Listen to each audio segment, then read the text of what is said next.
شخص کہتا ہے میری بھارے تگڑے قبیلے میں شادی ہو گئی، بیوی میری بڑی سخت تھی، اس کے لب و لہجے میں بڑی سختی تھی، وہ قبیلہ بڑا مالدار تھا تو میں بات نہیں کرتا تھا، ایک دن میری بیوی نے بڑے سخت جملے کہے تو میں جناب عمر کے پاس آ گیا۔ توجہ ہے آپ دوستوں؟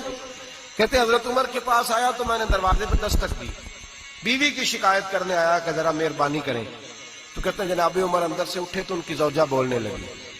کہنے لگی بس آ گیا آپ کو کوئی بلانے والا، ابھی 5 منٹ نہیں ہوئے تھے آپ کو آئے، سارا دن آپ مسجد میں رہتے ہیں، ساری رات آپ چہرے پہ نقاب ڈال کے گلیوں میں گھومتے ہیں، اتنی ڈیوٹی آپ کرتے ہیں، گھر یہ میرا اکیلی کا ہے، بچے میری تنہا کے، آپ کو کچھ خیال ہونا چاہیے، کچھ توجہ کریں۔ وہ شخص کہتے ہیں وہ بی بی بولتی رہی اور جناب عمر ہنستے رہے، اور ان کی مسکراہٹ بھی میں سن رہا تھا، جب آپ بہت زیادہ مسکرائے نا تو وہ بھی مسکرانے لگی، زوجہ بھی مسکرانے لگی اور کہنے لگی اب کیا کہتے ہو؟ تو جناب عمر کہنے لگے کیا یہ رہا ہوں کہ اگر تیری بات ختم ہوگی ہے تو میں جاؤں، اور اگر ہے تو میں کھڑا ہوتا ہوں، سنا لے کوئی اور بھی ہے تو۔ یہ بات کہہ کے باہر آئے نا جناب سیدنا عمر فاروق، تو وہ شخص کھڑا تھا، آپ نے فرمایا کیسے آئے ہو؟ کہنے لگا حضرت جی میری ایڈی تو نہیں ڈاڈی، میں تو آیا تھا اپنی بات کرنے، تو یہ تو لفظ زیادہ سخت ہے، وہ اتنی سخت نہیں ہے جتنی یہ ہے،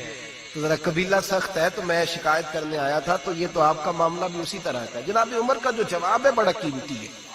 آپ نے فرمایا میری بیوی میری ہر طرح کی خدمت کرتی ہے، لفظوں کا حسن دیکھیں، ایسے نہیں کہ بیوی کوئی کام بھی نہ کرے اور مفت کی چڑھائی کرے، وہ بھی درست نہیں ہے۔ فرمایا میری بیوی میری ہر طرح کی خدمت کرتی ہے، میں گھر نہیں ہوتا تو میرے بستر کو پاک رکھتی ہے، کسی کی ضرورت نہیں میرے بستر کو دیکھ بھی جائے،